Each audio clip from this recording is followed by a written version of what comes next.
आप सभी DElEd second year छात्राध्यापक छात्राध्यापिकाओं को सबसे पहले सुप्रभात। मैं कमलेश कुमार तारकेश्वर नारायण अग्रवाल शिक्षक प्रशिक्षण संस्थान हरिगांव आरा से।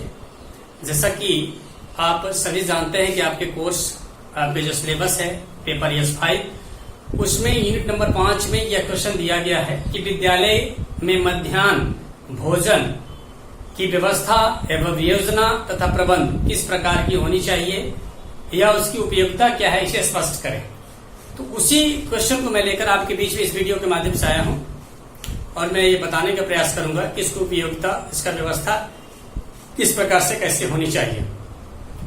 तो सबसे पहले मध्याह्न भोजन की व्यवस्था कुछ इस प्रकार करनी चाहिए। जैसे कुछ वर्षों से हमारे देश में इस विषय के महत्व को काफी आधिकारिक तीव्रता से अनुभव किया जा रहा है कि इस बात को भी माना जा रहा है कि शुद्ध पौष्टिक आहार से छात्र के मानसिक, शारीरिक, भावनात्मक, बौद्धिक विकास, ये सारे विकास इनके शुद्ध पौष्टिक आहार एवं भोजन से ही मिलते हैं।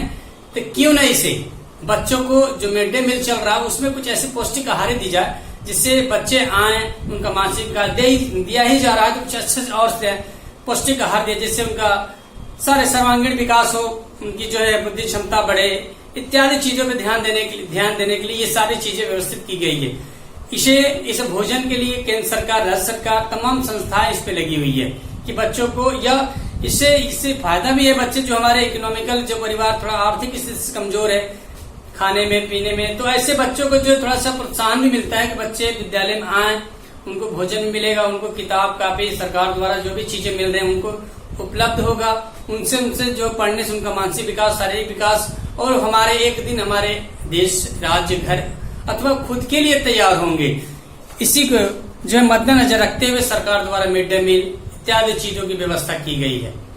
तो हमें क्या देना है कि अब प्रगतिशील देशों में विद्यालय का मध्याह्न भोजन एवं विशेष स्थान भी रखता है। ये जैसे बच्चों की खेल कूद अथवा जो एनर्जी लगते हैं खेल कूदों में, अगर भोजन रहता है, हमारे पास पौष्टिक आहार है तो हम एनर्जी खपत कर सकते हैं, एनर्जी को हम लगा सकते हैं। तो इन चीजों को ध्यान देते हुए सरकार ने अन्य प्रकार के भोजन जो है पौष्टिक आहार जो विद्यालय में चलाने का प्रयास किया है। अब इसकी हम उपयोगिता देखते हैं क्या है। विद्यालय में मध्याह्न भोजन व्यवस्था एवं लाभ अनेकों प्रकार के हैं। जैसे हम कह सकते हैं कि पहले नंबर पे कि विद्यालय में भोजन की व्यवस्था अगर होती है तो बच्चों को समय पर बच्चे को संतुलित भोजन एवं पौष्टिक आहार मिल सकता है। इससे बच्चे का मानसिक विकास होगा, पढ़ाई में रुझान होगा, वो विद्यालय आने के लिए तत्पर रहेगा, जिससे उसका विकास होगा, उसका विकास होगा तो परिवार का ही विकास होगा। अब सेकंड पॉइंट हम देखते हैं कि विद्यालय में भोजन का प्रबंध होने से बच्चे पर अनेक प्रकार की समय शक्ति लगती है, अनेक प्रकार के जो उस पे मानसिक दबाव लगते हैं, शारीरिक दबाव लगते हैं, ये उससे बच सकता है। बच्चे को जो है आने जाने की जो किल्लतें होती है, जिसे घर पे कि हमारे पास खाने को नहीं, हम नहीं जा सकते, या हम विद्यालय में रहेंगे तो पढ़ सकते हैं, या हमको कोई दिक्कत हो रहा है समय को लेकर के नहीं, हमारे यहाँ भोजन नहीं बना है या भोजन करके जाते हैं, तो ऐसी दिक्कतों को वो दूर करता है। ऐसी व्यवस्था अगर बनती है कि विद्यालय में समय पर भोजन मिलेगा तो बच्चे समय को ध्यान देते हुए घर से अगर नहीं खा पाते हैं तो विद्यालय में जो भोजन बनता है उनके जो है उपलब्ध में वो करके पढ़ाई कर सकते हैं। उसके थर्ड नंबर में हम देखते हैं कि वस्तुतः जो समय से अधिक मध्याह्न भोजन से बच्चों को बचत होती है, उसमें क्या करना है कि बच्चे को निम्नलिखित प्रकार की चीजों से जो जोड़ने का प्रयास किया जाता है। जैसे आपको जो खेल कूद या कोई ऐसे सांस्कृतिक कार्यक्रम या कोई ऐसा सोशल कार्यक्रम या कुछ ऐसा, मतलब विद्यालय के द्वारा जो कार्यक्रम कराए जाते हैं उनमें बच्चों को जो है भोजन अगर प्राप्त होता है या मध्याह्न भोजन दिया जाता है तो उनमें उनकी जो सहभागिता बढ़ती है। उसके बाद हम देखते हैं कि विद्यालय में भोजन की व्यवस्था हो जाने पर अध्यापक बच्चों में जो बिल्कुल स्वस्थ और भोजन संबंधित आदतें जो एक प्रकार से अच्छी हो जाती है। जैसे अगर भोजन कराते हैं बच्चों को तो हम बताते हैं हाथ धोना है, फ्रेश होना, मुंह हाथ धोना, ये सारी चीजें एक अच्छे आदतों की विकास भी होती है। इस तरह से बच्चों का विकास इत्यादि चीजों को होता बढ़ता रहता है। आप देखते हैं विद्यालय में भोजन की जो उचित व्यवस्था है, बच्चों में जो जैसे आधी छुट्टी है, या समय से बाहर न लौटना, या समय से घर पे जाना, ये अन्य समय जो चीजें होती है कि जैसे भूख लग जाना, घर बच्चे चला गया या क्लास छोड़ के चला गया, तो ये जिन सारे मतलब बातों पे, सारे बिंदुओं पे स्टॉप लग सकता है, रोक लग सकता है कि जब बच्चे को खाने पीने के लिए मिलेगा, जो क्या जरूरत है घर जाने का, घर जब छुट्टी होगा, विद्यालय जब बंद होगा तब जाएगा। इन सारे चीजों को उससे बच्चे को रोक कर रख सकते हैं, उसका विकास कर सकते हैं। उसके बाद इकट्ठे मिलकर खाने से बच्चों में क्या है, सहभागिता, उनकी सोच बदलती है, उनके अंदर भावनात्मक विकास होता है। ये आपका कुछ ऐसे पॉइंट्स हैं जिससे विद्यालय में होते हैं विकास या उसकी उपयोगिता है। अब आगे हम आपको बताते हैं, जैसे मध्याह्न भोजन, विद्यालय में मध्याह्न भोजन की योजना, ठीक है। तो मैं इसके बारे में आपको बताना चाहूंगा कि मध्याह्न भोजन जो होता है वो निम्न प्रकार से है। जैसे भोजन अधिक खर्चीला ना हो,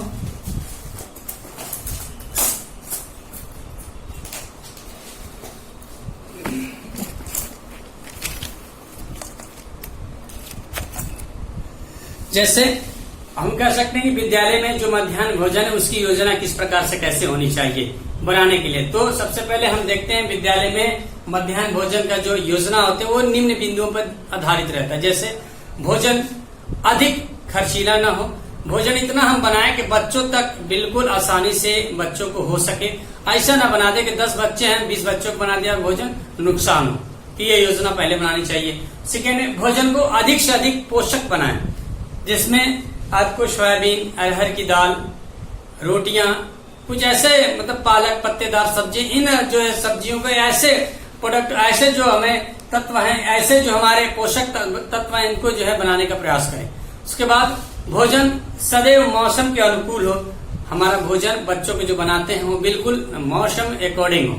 अगर ठंडी का है तो उसमें गर्म भोजन उनको कराएं, अगर गर्मी है तो कुछ ऐसे भोजन कराएं जिससे ठंडक, जैसे पालक हुआ इत्यादि चीजें, जो बड़े बड़े पत्तों की सब्जियां होती है उसे खिलाने से थोड़ा सा ठंडा और फ्रेश चीजें रहती हैं। उसके बाद भोजन बनाने वाले के बर्तन, सामग्री तथा स्थान स्वस्थ होना।